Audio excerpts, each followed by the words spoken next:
Dengan penuh kerendahan hati saya yang paling dalam, saya Muhammad Ilham Yahya Al-Maliki memohon maaf yang sebesar-besarnya kepada seluruh masyarakat. Teman-teman, kita hidup di zaman di mana algoritma menciptakan idola lebih cepat daripada akhlak membentuk seorang manusia. Selamat datang di monolog Muhammad Hussein Gaza.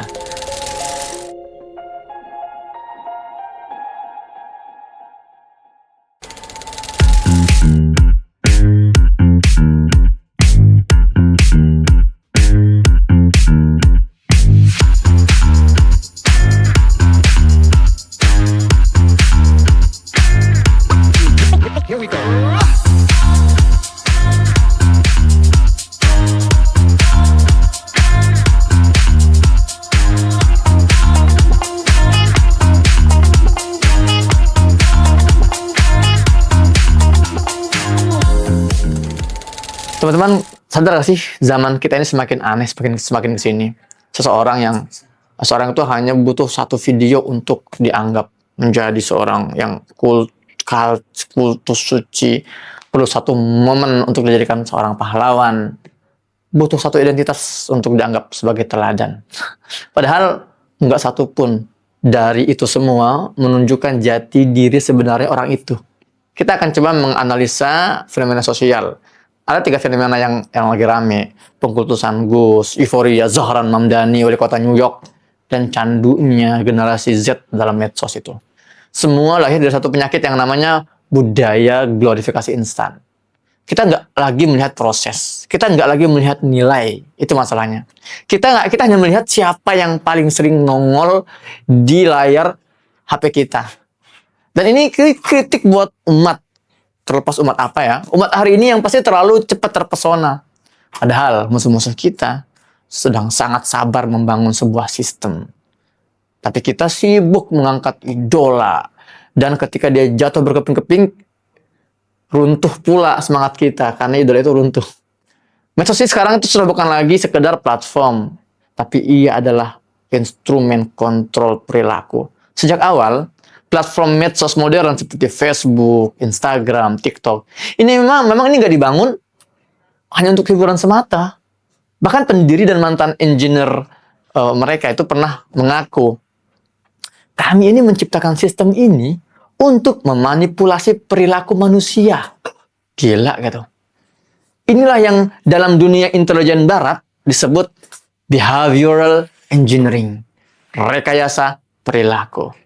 Sadar tidak sadar, kita adalah korbannya. Sistem ini sama persis dengan eksperimen sosial CIA M16 sejak era Perang Dingin dulu. Bahkan MK Ultra juga sama seperti itu. Program propaganda mass persuasion, eksperimen psikologi operasional, itu bahasanya. Ada kesamaan pola, teman-teman, kalau kita memperhatikan. 1.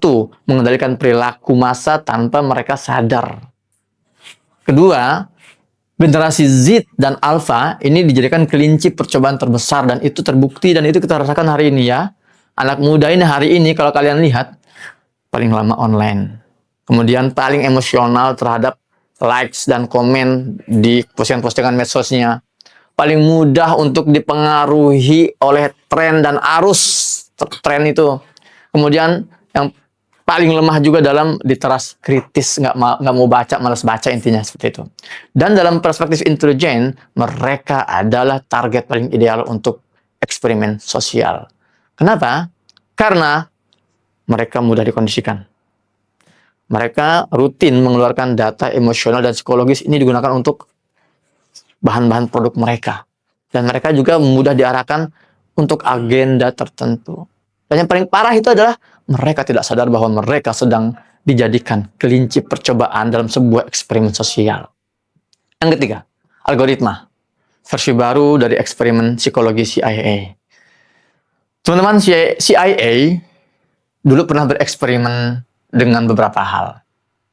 Pernah dengan yang namanya reward and punishment. Kemudian stimulus dan respons. Kemudian reinforcement behavior.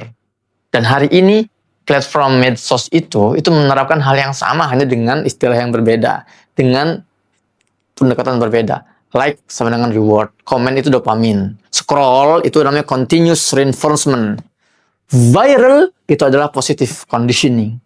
Jadi mereka tuh meniru eksperimen psikologi perilaku. Lalu mereka mengaplikasikannya dalam skala miliaran manusia.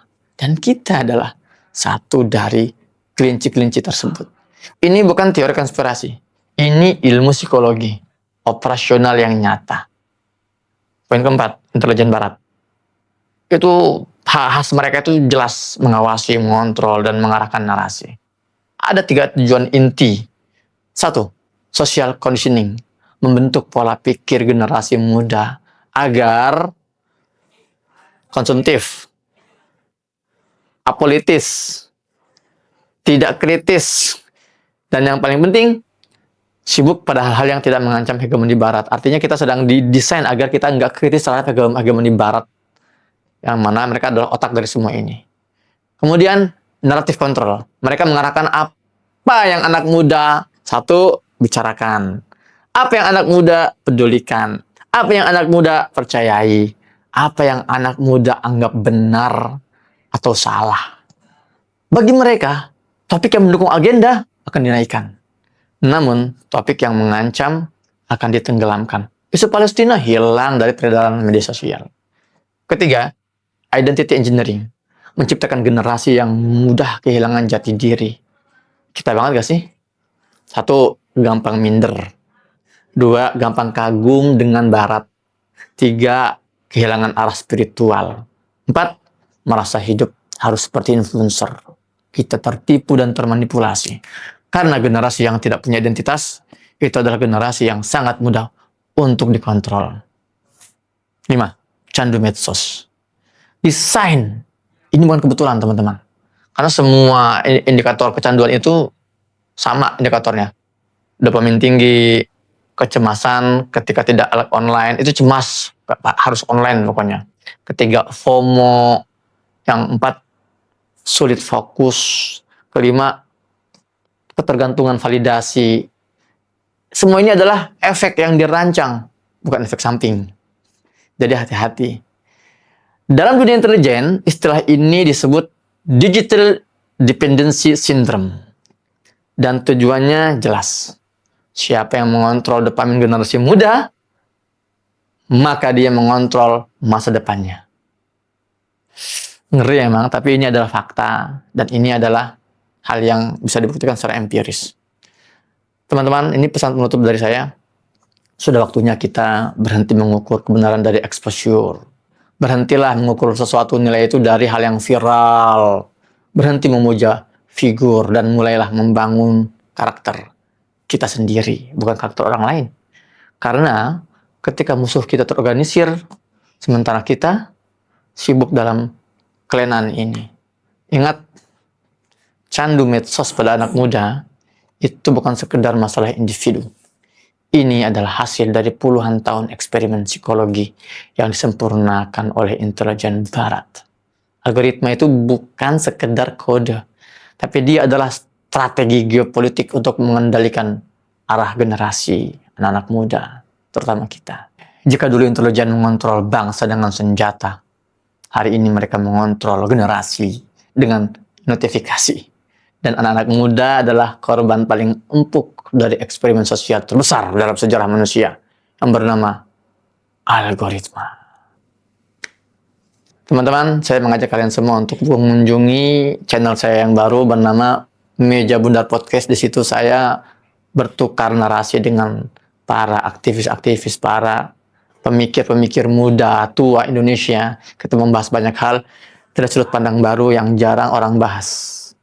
Langsung saja meluncur ke channel Meja Bundar Podcast. Subscribe, share, komen. Sampai jumpa di konten selanjutnya. Bersama saya, Muhammad Hussein Gaza. Assalamualaikum warahmatullahi wabarakatuh.